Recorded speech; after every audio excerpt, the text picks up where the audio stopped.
We're live on Facebook. We're live on Zoom. I'm Carla Meske of Spirit Healer School of Shamanism, and this is a pop-up circle around shamanism and gardening.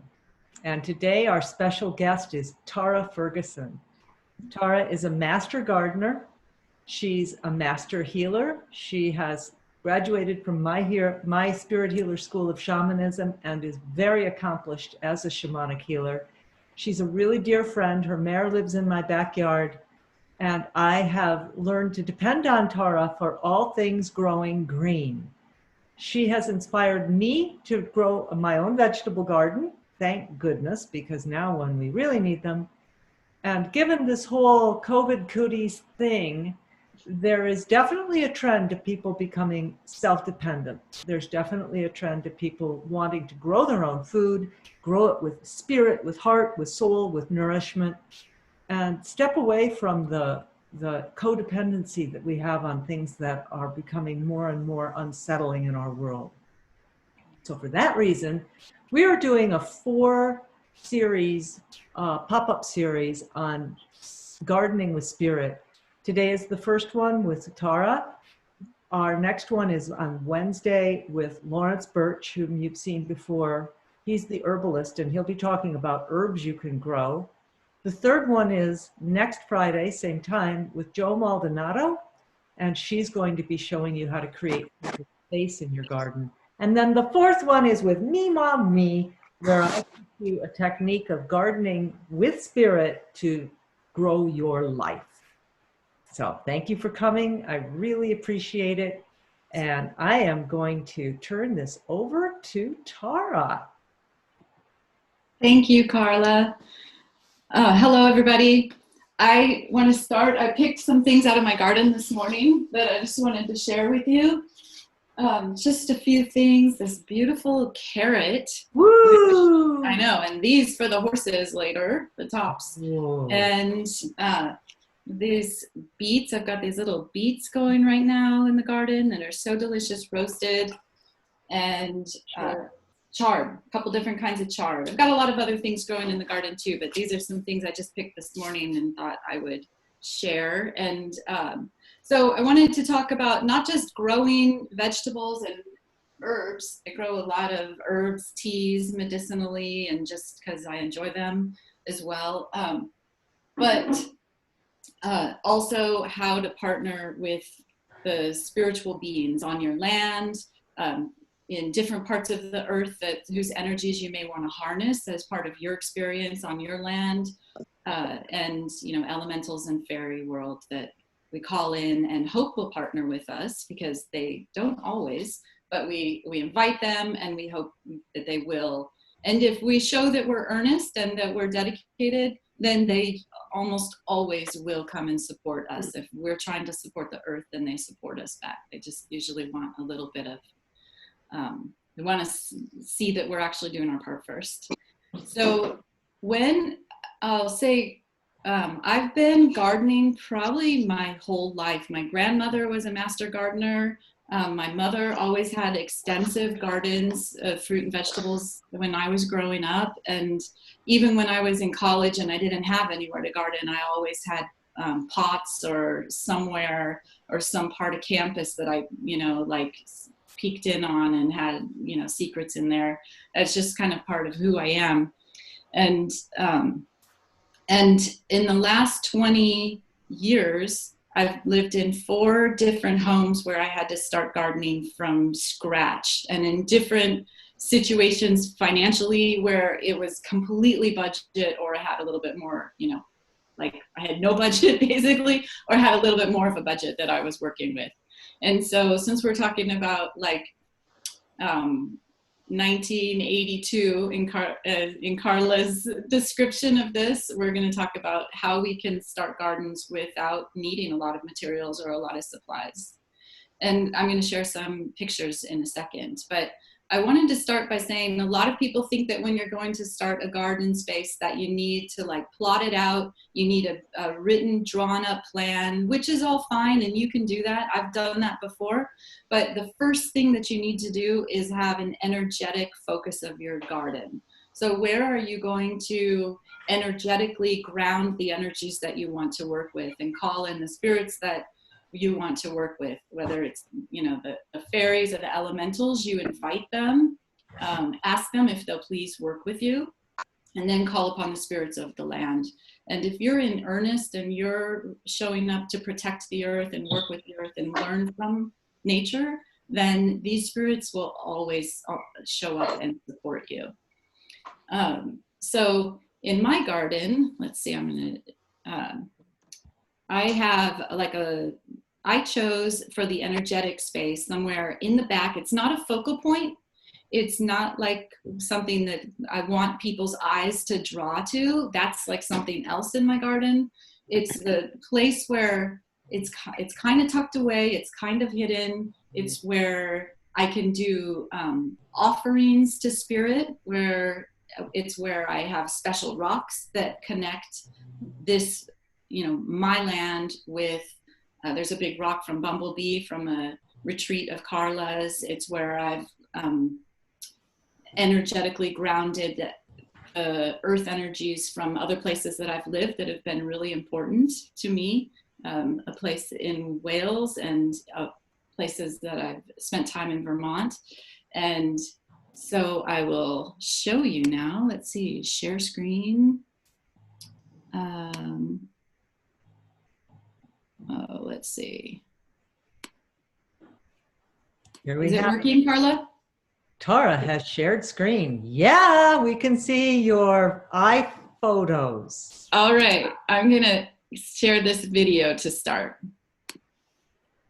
Okay, I'm standing in my garden right now underneath this peach tree that is about 3 years old. My whole garden is 3 years old. So I'm in the energetic focal point or center of my garden, which we'll be talking about today. Not the visual focal point, but the place where before I even start building any garden, I decide where energetically am I going to kind of center my energies around. Where will I work with the spirits? What will be the place where I make my offerings and call in the energies from other parts of the earth that have resonated with me in my life and whose energies I would like to work with here and bring in and kind of ground in this place on the earth as well, and where I can commune with the spirits of the land. So for me, it's the very back of my garden. It's kind of the center back. It's really out of the way. If someone just walked in here, they might not see it right away. But there's an odd statue here. It was a gift from someone that I really love, so I keep it, and it works really well for us. But that's it. There's a little rock there from Bumblebee that I brought from one of Carla's retreats. And this garden, I'm going to take you on a tour in just a second and show you everything that's in here. But this garden, I want to say, it was started from zero, and this was a budget, this garden. So I started it only 3 years ago. My husband and I bought this house. It was an extreme fixer-upper. There were things not completely disclosed. Like one of the things was we knew there was a pool that was disclosed at one time in this yard. However, we had no idea how they disposed of it. Was it broken up and the pieces of cement buried in there? Were the pieces of cement hauled out? All we knew is it was like filled in, and then landscape, like rock, big 1-inch rock was brought in to cover everything. There was still some cement that was like pool decking, curves and sharp points that were old, pool decking cement that had to be jackhammered out in order to make space for garden. And all of those rocks, it was about 6 tons of rocks that my husband and I had to shovel and haul away ourselves. But that's where I started, like really from scratch. So I'm going to take you and show you where we're at today. Okay, so I repeated a couple of little things there, but let's see. This is the actual focal point of my garden. So if you're this, can you see my cursor if I wrote over it? Yes. Okay, this is the peach tree that I was standing under in the back. And this, if that is the statue. See how it's out of the way? So it's energetically the center of my garden. It anchors all the energy there. And then I built the beds around it. This was, the fountain was my one splurge, which you'll see in a minute. So let's see, let's go now to the other video of my little tour, the quick tour. Is this the right one? No, that's the one you just showed. Here we go. Okay. Okay, this is just a really quick garden tour. This is, you can see, regular backyard that I started with. I've got most of my medicinal and culinary herbs in here. There's chamomile, there's calendula, there's lemon balm, which is like, we must talk about later, and sage, and eggplant, which is normally actually an annual, but is a perennial since the kind of microclimate here. Stevia. If you look down this way, you'll see there's the energetic focal of my garden that I talked about before, and a pathway underneath this peach tree into these other garden beds where I've got kale and carrots and peppers and basil, garlic growing, all things in different stages, like baby beans. You know, here's my bean stalk. Compost over in the corner. We can talk about composting if you'd like. And let's see, more, this is mostly tomatoes. I've discovered the tomatoes are happiest here every year. And this is also where the chamomile comes back, and I allow it to teach me where it loves to live the most. I've got some little, oh, I don't know, can't really see that very well, but tomatoes that are ripe, chard, got lemon trees. That tree back there is actually guava. I'm pretty sure that I could convince a mango to cooperate at this point, since we've got this microclimate kind of started. My daughter loves it back here so much, she's pitched a tent home from college with the COVID. And it's funny because once you have the partnership with the spirits and they're working in your garden with you, it's very palpable, the difference between a garden where they're present or they're really and active, or not. And it's a kind of that magical feeling where people walk in and say, wow, even though there's not a lot to it. You'll see the this material here is like a Trex. It's a low end Trex, and I have metal stakes in the ground. That's just from Home Depot. The only splurge of this yard was my fountain. When you look at the soil in here, you'll see it only about 2 inches, and on the outside, it's just buried about 2 inches. And so I plant directly in the ground. I just work the soil and add it to it, and I add compost twice a season. That's it. And there we go. Thanks for sharing with me. Okay, so back to share, stop share. Okay, so that's the garden, and that's how I set it up initially. And then when I'm choosing what plants that I'm going to plant in the garden, obviously there are things that maybe I wish that I would have or grow or whatever. But then I'm also thinking, what do I think will break up the soil, especially like the first year? What kind of things will I go down and break the soil up so that it makes it easier for other plants later? So every garden has its little specifics that you need to take into consideration, especially if you're just starting to make sure that your soil has, do you need to fix nitrogen? Is that not an issue for you? Whatever. So I like to choose the plants I want, and then if I'm working with seeds, which I mostly always do, then I lay them out and I call in the spirits with the seeds. I hold the packets. I say, will you partner with me? Will you teach me?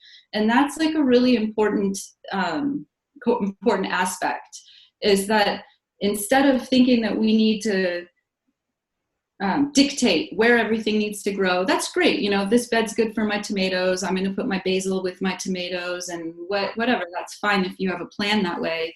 But once it starts to grow and once it starts to come up, I would really encourage that you allow it to grow in the way that it naturally wants to.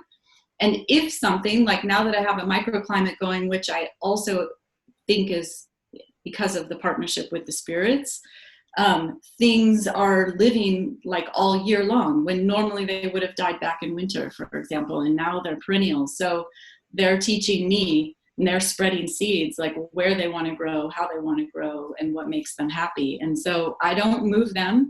I don't say now I can only plant, you know, things just of the like near it.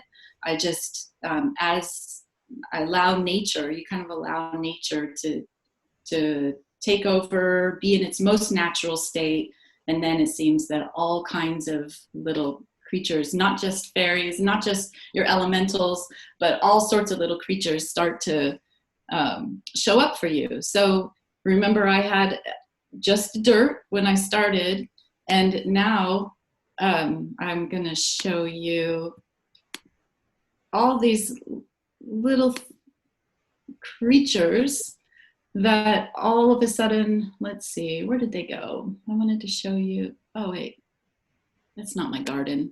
Here's my garden pictures. Is that, all right. Here's one little guy. He just came out of his, of the ground and was drying his wings. It's a gypsy moth and it's a pollinator. Isn't it beautiful? You don't normally get to see their back that way. These are really destructive on your peppers and your tomatoes, but they're so, you know, beneficial when they're adults. It's like to decide and then I think, and maybe it's need to go across. Maybe that's the thing. Oh, here it is. Here's this little guy. Look I never would have. This is a little yellow spider that lives in little yellow flowers. It's I looked it up. It's a type of crab spider. But all, you know, it's not just like the energetic beings that show up. All of these other types of beings and birds and insects that I've never seen before are now finding a home, and they're living harmoniously because my garden is not getting eaten. So they're really beneficial for me. This is an example of allowing a plant to teach you. So each year I allow a parsley and a cilantro to go to seed. The cilantro, when it goes to seed, I collect the seeds because that is coriander, which I use in my cooking for the year. But they blow around, and this is parsley. These look like weeds, but if you go in, this is actually parsley that blew off of the plant last season and came up under a tree over here. Now, if I had an idea in my head that the parsley needs to be in the bed and everything needs to be where I planted it, then, you know, I would have missed this lesson, because this is an important lesson where the parsley was telling me, look, you can use the mulch underneath your trees. You don't have to be limited. Like, we want to spread out. We want to grow. This is where we're really happy. We love the mulch. We love the shade from the ash tree. This is an ash tree. And if you zoom in, that is a parsley patch. So who, you know, I just wouldn't have thought of that, except for it taught me. Now I will make sure, you know, allow it to always be there. This here is some chamomile, and this is really easy to grow in every zone. Right now, in zone 9 and 10, it's just finishing up, But if you're in another zone in the country, you're either in a place where it's time to put in the seeds, or it's almost time to put in the seeds. You just throw them on, you literally just toss them and they grow, and you harvest these beautiful flowers. And, you know, I always think of like Peter Rabbit. His mother gave him a teaspoon of chamomile after his big long day in Mr. McGregor's garden. You know, this is like, they're just so calming, and you can mix it with any other herbs, you know, medicinally or just out of enjoyment, and it just adds to it. And they smell like sunshine and honey. It's so good. So some of the other things you saw out there are these. These are ones that I picked that grow really easily in every single zone, and maybe things that you would want to consider. I showed you my vegetables, some of the vegetables I picked earlier, and these are some of the herbs that I grow regularly. I've got other culinary, you may have seen the rosemary and all that out there, but lavender, there are so many varieties of lavender that grow, you know, all around the world. This is a spike lavender because it does well in this climate, but depending on the climate that you live in, you'll find several lavenders that are happy where you are. And you can just pick the flowers, and you can dry them as well and use those in teas throughout the year. So I actually, before I didn't eat, I'm vegan, but before I used to make lavender honey yogurt from scratch, just with the lavender flowers from my plants. So that's really easy to grow. Calendula is really sweet, and a lot of people like to just put these in their salad, the petals. They make a really beautiful summer salad. And I have some calendula from last year that I just put in almond oil, and it's like really, really good for skin conditions. And you can also just dry the petals and put it in tea as well. But this lemon balm is probably my favorite of all. It grows, it gets really woody. It comes back year after year. Lemon verbena. I do have a little lemon verbena too. That's right there. Well, is also really useful for a lot of things. But the lemon balm is like the chamomile, I think really like underrated and underestimated. This at one time was considered so essential that Charlemagne in the Middle Ages actually made a decree that all of the monastery apothecary gardens had to grow it, because it was good for everything. They used it for even like healing wounds, which you don't hear so much today.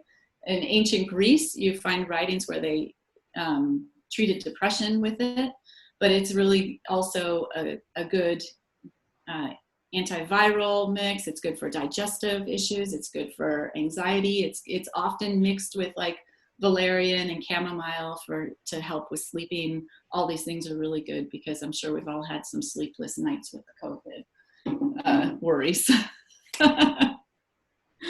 So let's see. I've talked about working with the fairies and the spirits of the land some. Are there questions around that? I'll pull everybody off mute. Mm-hmm. You can unmute yourself if you have a question. Well, the way that we like to do this is you just ask your question rather than the hand raising and all that crap. Just if you have a question, ask it. Hi, I was wondering how you dry your herbs to be free of insects. Oh, that's a really good question. So when I pick them, obviously I first shake them out and make sure that any insects, that might be clinging on there are gone. And then depending on the herb, I may rinse it with some water too, shake it. And then I hang them upside down. I have an old tobacco rack, actually, from like an old, tobacco farm in the 1800s, but it's just hanging in my dining room. And I just tie it with a rope and hang it upside down and leave it there for a couple of weeks, and that's it. Okay, thank you. Mm-hmm. We live in a very dry climate. It's useful. Yeah, it is nice to be in a dry climate. If you're in a cooler climate, I would still recommend indoors. The reason why I like to dry indoors instead of out is because of dust. Mm. Do you think it's possible to have a successful, simple vegetable and herb garden indoors, as long as you're in a really sunny spot near windows? I have a problem with deer where I live. Yeah. Yes, I do. And I have a lot of things in my living room, actually, in front of the windows. I move them window to window, or I like some things like tomatoes through the winter. I put them out in the sun in the morning, and then I bring them in, at night. And so I know that it's possible to just container garden, as long as you've got sunlight and water. In containers, you might want to add some nutrients to the soil occasionally, but definitely you can grow a lot of things. And in fact, I'll show you another picture really quick. While she's getting that, I just want to say that since marijuana cultivation is so popular now, it's inexpensive to buy grow lights to add supplemental light. I mean, this light right here was something like $60, and it could easily grow pot. But I don't grow pot with it. I use it for this. I'm just saying. Where did it go? Maybe I should grow pot. Maybe you should. Oh, here we go. It's hiding behind my picture. Carla, grow it. Okay, grow it. All right, I'll grow pot. Damn it. He's nice. Look at him. I know. Isn't he cute? This is my father-in-law. He lives in a place where there's deer, and you can see that it's hard for him to get out and garden, but he's from the old country. He's, Italian, and he needs his, garden and his tomatoes and his basil, and needs to make all his sauces and tomato sauces. So this is him with a rake. He's like so good for the soul. So he can still get out there. And that was why, just in case we were talking about it, that I included this picture in case. But you reminded me in your question, they have a deer problem there. And so this is just 2x4s and chicken wire. And this is pretty big because he built this when he was younger, before he was in a wheelchair. But you could do this in a really small area too. I've helped people put together gardens where the javelina is a real problem where we live. Then we get like wild pigs, kind of. They're not pigs, but they look like it. And they'll uproot everything like the deer will. And so a small structure just around one small bed, and you could actually grow a lot if you had space outside. But otherwise, container gardens indoors, absolutely, that'll work. Tara, I was wondering what you mean by microclimate. Oh, yeah. So, when you live in a specific region, right, there's a specific climate to that region. And then as your neighborhood might have fewer trees or more trees than other parts of your region where you live. And so therefore it might be a little cooler in the summer, or sunnier in the winter, or whatever. And as you start your garden and you're like, and things start to grow over time, and you're working with the spirits, you may get like a particular climate in your yard that's different than your neighbor's yard. So my yard, for example, is much cooler than my neighbor's yards, because I have more green, there's more green. And so in the summer when it's 115 out in my front, for example, my backyard is at least 5 degrees cooler, if not more. So it's actually really comfortable in the back when it's hot other places. So, and some people, it's kind of the opposite. They live in a cooler climate, and then once they have their plants growing, it kind of holds in the warmth some, and they're able to like have a longer growing season because they have a little bit warmer climate in their garden than the people next door. So that's what I mean by a microclimate. And I attribute a lot of that to just the plants that you have, but also the partnership with nature that you're cultivating. I put everybody on mute. So if you have a question, you have to take yourself off mute, please.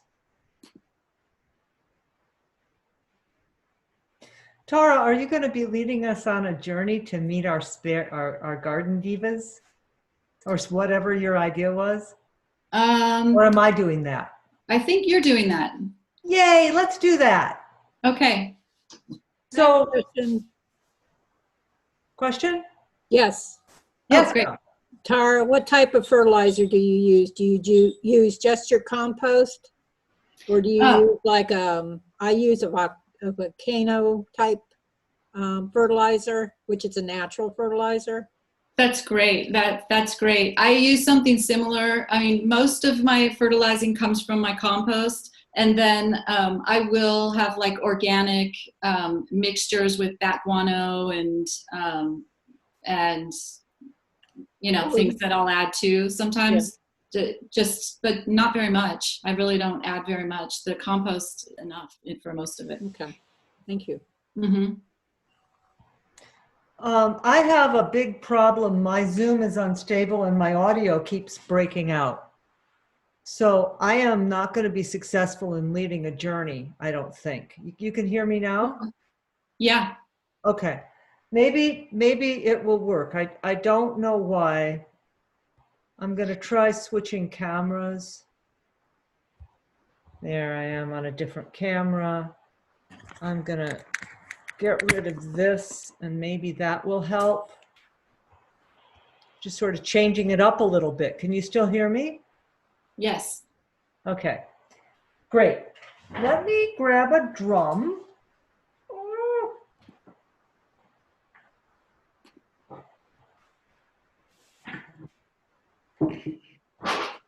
This is challenging. I've got an idea that will work.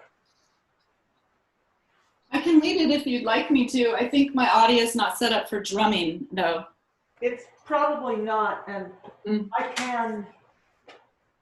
can set mine up for drumming really fast here. I just need to get my microphone I use for that going. Okay. 1, 2, 3. All right, this microphone is the one that's set up for drumming. Can you hear me? Yes, you can hear me? Great. Yes. Okay, good. I too have started gardens over and over again. And the mystery to me is why, once I've finished making a beautiful yard, do I sell the house and move? What is wrong with me? I've done that too, Carla. That's why it's been 4 gardens that I've created. And ironically, in the classes that we're doing right now, I've been doing a lot of journey work along with everybody else. And I'm always being taken back to a garden that I created in Eugene, Oregon. And that the place had a lot of emotion for me. My life was kind of interesting at that time. That's when I was learning shamanism. I was coming into this, and life was kind of in an upheaval stage all the time. But my place where I lived was my anchor and my home. And I didn't have much of a vegetable garden there because I had a Labrador.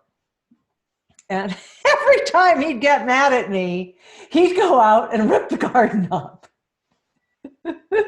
Swear to God, he was great. His name was Sammy. He used to go down the street and steal bread from the people down the street and walk down the street carrying his loaf of bread. But he'd get angry with me because he was Sammy. And then he'd go out and he'd eat all the peas, all the beans, rip up everything. So vegetable gardening for me was an opportunity to enjoy Sammy's personality.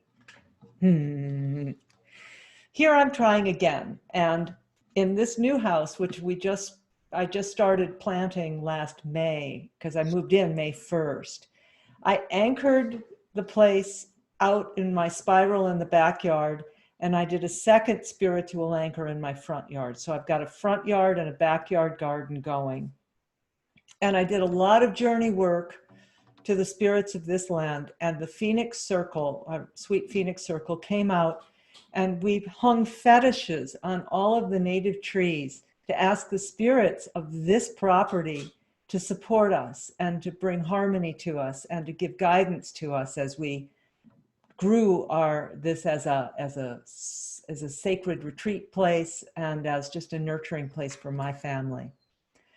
So this journey is going to be to the spirits of your land, where you live, the spirits who cultivate your home. And no, my default speaker is flip-flopping again. Can you hear me? Yes, we can hear you fine. Okay. Drum check. Can you hear me on the drum? Can you hear me and the drum? Okay. We're going to take a journey right now to meet the spirits of your land, the fairies of your land, and specifically to meet the diva who will guide your gardening. Maybe male, maybe female. The spirit who will partner with you and create the bridge to the soil, to the trees, to their roots, to the water, and to all the spirits of the plants that you are choosing to bring. And before we begin, keep going, you guys. The cats need to go out.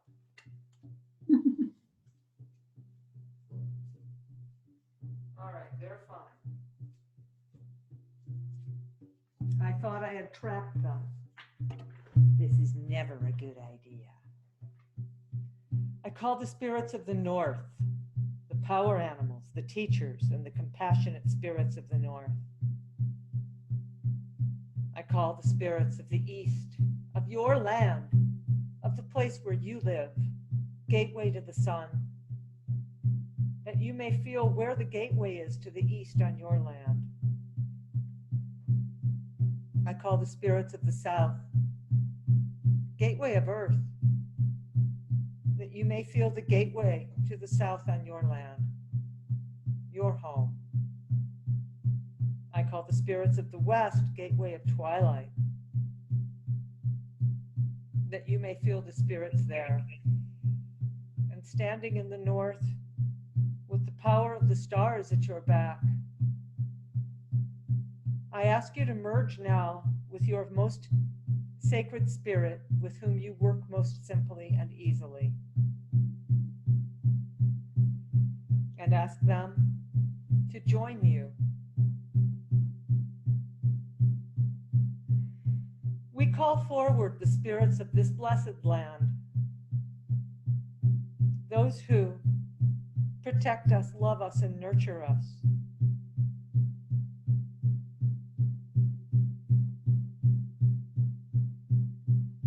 And as they come forward to you, greet them and thank them and get to know who they are. Get to know your space.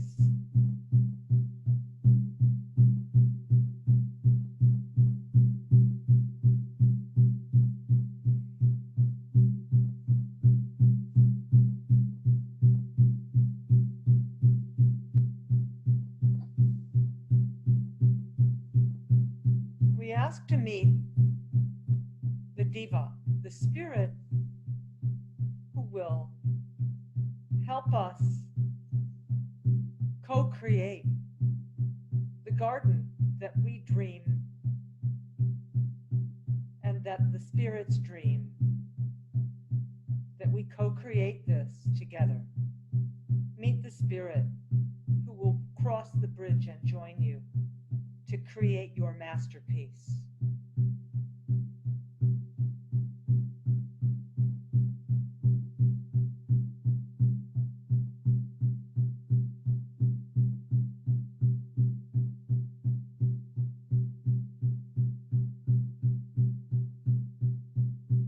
May I offer you something, anything, in gratitude? What would you like?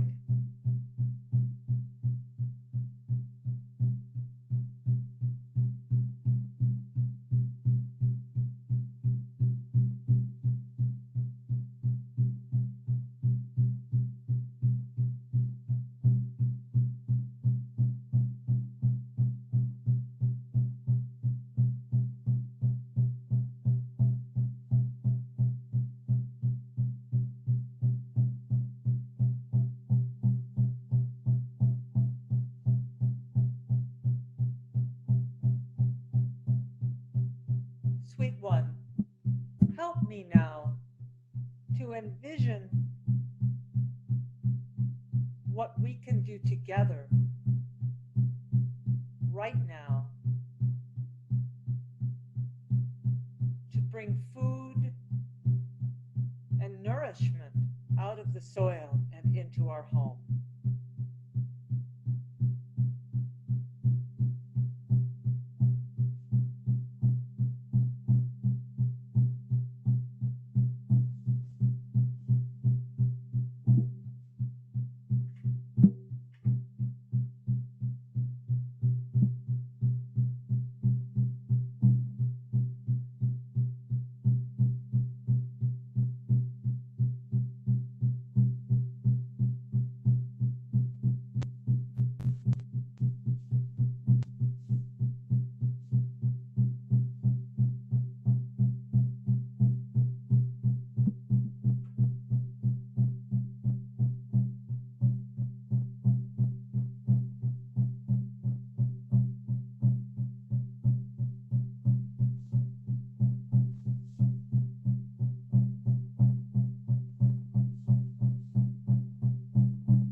If there were one thing I should do right now, what would it be?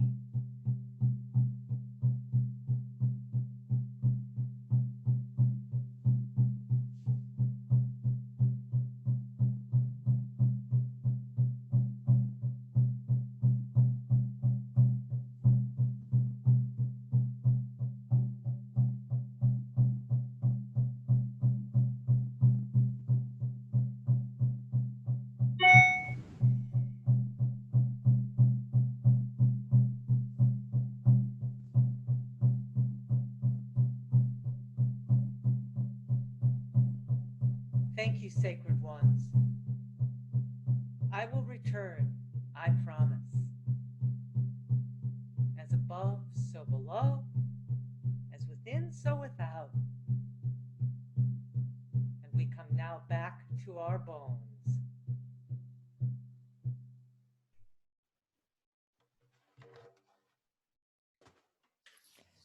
I don't know about you guys, but I was shown this entirely cool thing that I had no idea. I have this water spigot coming out of the middle of my deck. Don't ask. But around it, I will be placing very simple planters, probably Lowe's buckets, because I'm like out of money. I'm a COVID-free money. I'm COVID money-free. Probably Lowe's buckets, and I'll be putting strawberries in and flowers in, and I'm going to make this tiered garden around that one central water thing where I can have all the water come out. And I'm going to do that today. That sounds great. Why not? Yeah. Yeah. Who else has something they'd like to share? I'm going to throw us onto, well, everybody's got their cameras off, you clever people. Anything someone would like to share from their journey? Hi there, it's Giovanna in Port Townsend, Washington. Hi, girlfriend. Hey. Hi. This is such a beautiful, beautiful offering you're doing with these little pop-ups. They're fabulous. Thank you. Thank you, sweetheart.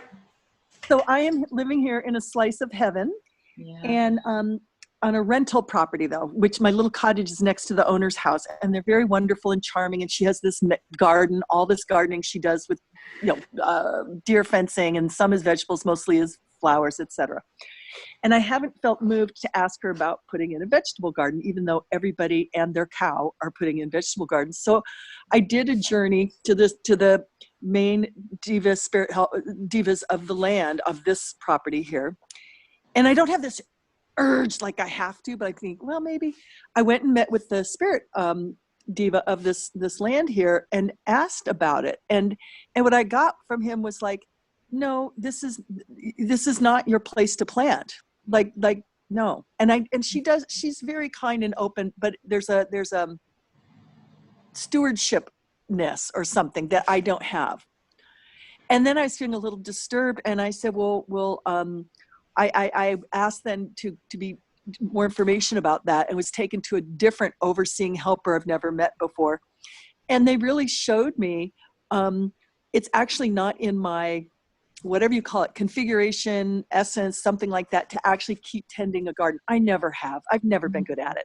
And they showed me like abundance in so many ways, but not in maintaining a garden. And then they showed me all these things in my life I've done, which is not about building and maintaining one thing, but it's about amazing blossoming. So I thought, I felt really relieved.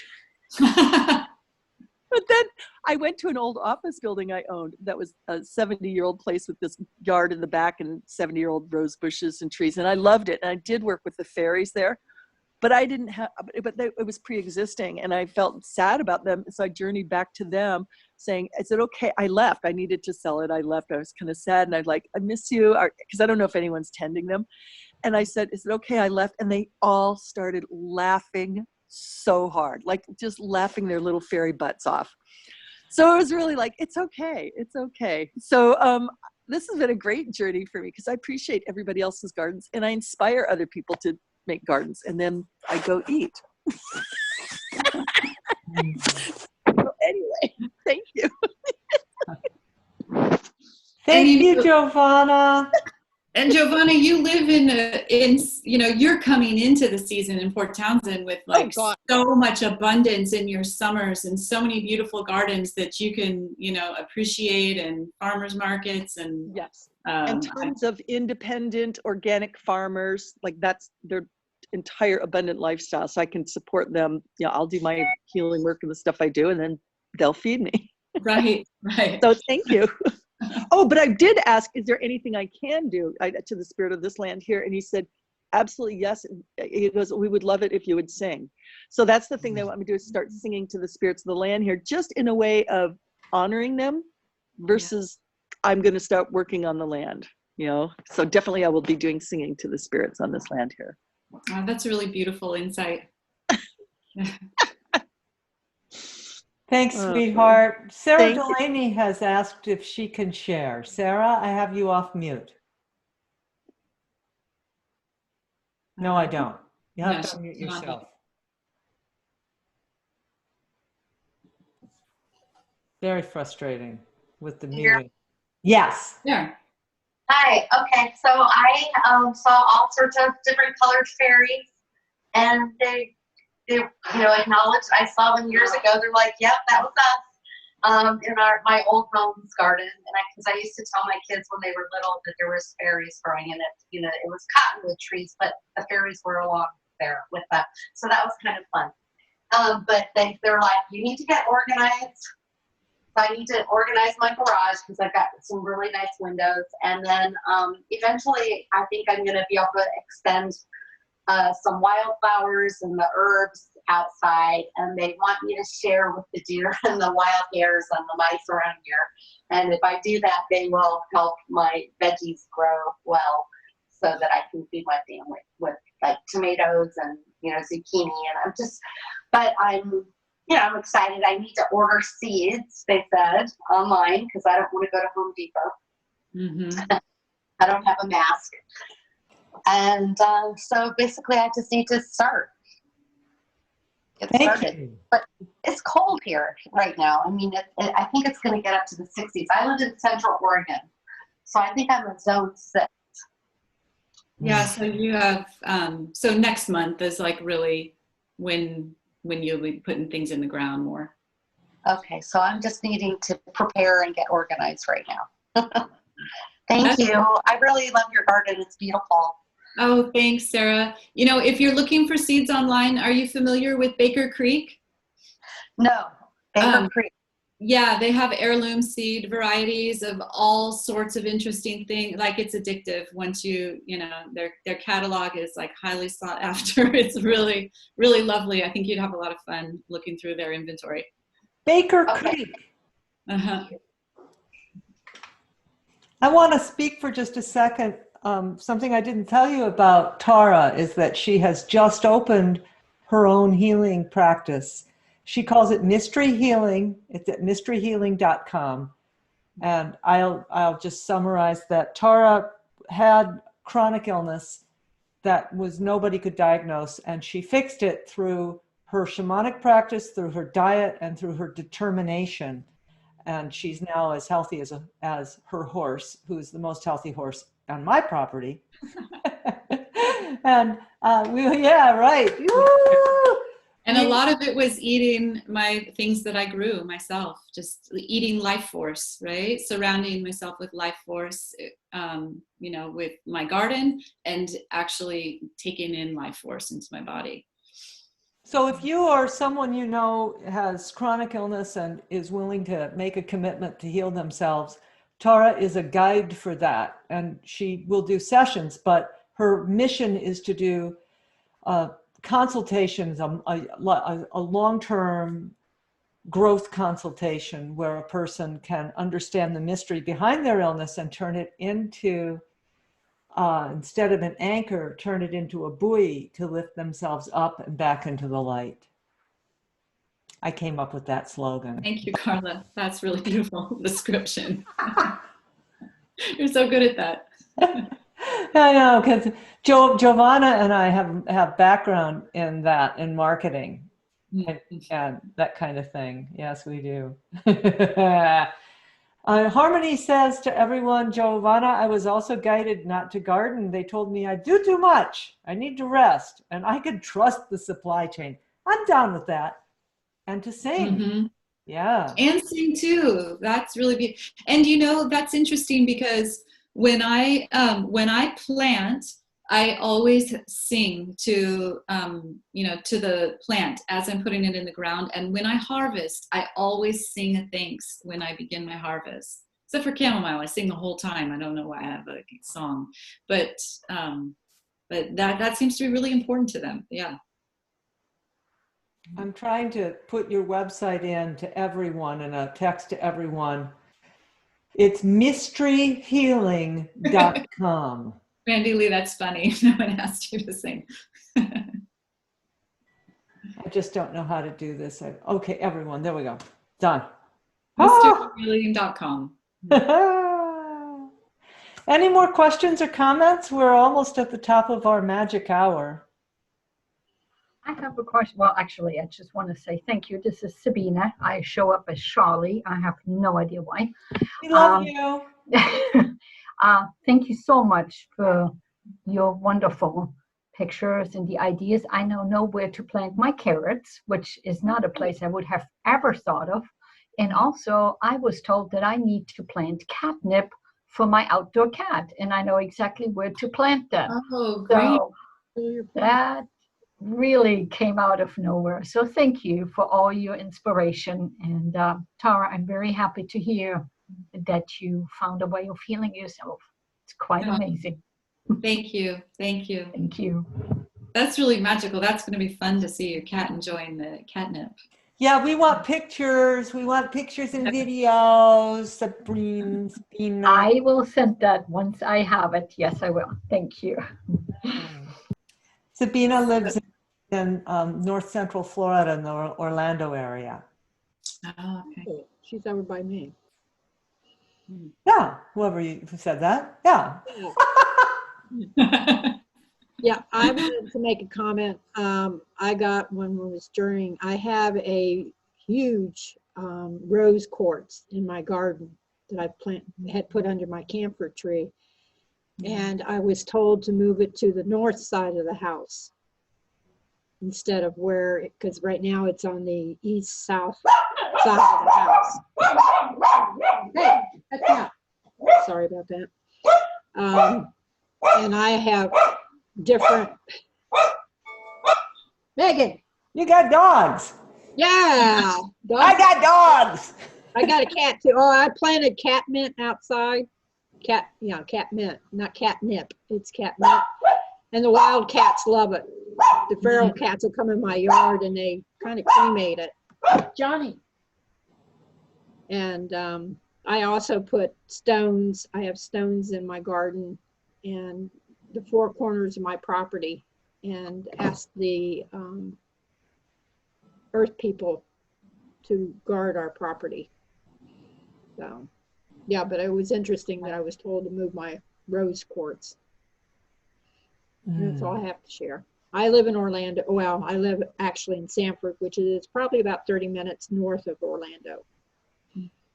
Thanks, Val. It's good to hear your voice. Thank you, Carla. Thank you, Tara. Thank you. Oh, thank you. Blessed day. Anybody else before we sing ourselves closed? Barbara, thank you too, honey. All right, our next journey will be Wednesday at 10 a.m. Pacific time, same channel, with Lawrence again. Lawrence Birch is the person who brought us, he's the herbalist who took us through herbs for COVID. You can see his videos on the YouTube channel. I condensed parts 1 and 2 down to just his discussion of the herbs, and it's still an hour and a half. It's like, he's unbelievable. He is going to share with us some herbs that we can grow and how to treat them. It will likely not be held to an hour because he's Lawrence, and we'll just, we love him very, very much because he's brilliant. And then again, we have Jo Maldonado, who some of you know. She is an artist of sacred, and she will show us the sanctuaries that she's created in her yard in DeLand. And finally, I will be teaching shamanic soul gardening. So that's our mission. And if you are interested, I am beginning my 12-week intensive, Shamanism for Animals. And it begins on May 5th. I'm only going to have a morning section. I'm not going to have an evening section this time. And I have about 3 slots left in the morning section. So come to spirithealer.com to register for that. And Tara, God bless you and thank you. Oh, thank you so much for having me. This was really fun, Carla. And I'm looking forward to our riding this afternoon. Neener, everybody. We're going to go horseback riding. All right, stay COVID cootie free. May everyone in your life be blessed. Randy Lee, I know you're jealous. You should come riding with us. And we love you, and we thank you so much for being part of the Spirit Healer Circle. And Facebook friends, I have to ignore you because I can't do 2 things at once, but thank you for being on the live feed. Thank you, everyone. This is really fun to be here. Thank you. Thank you. Bye. Bye.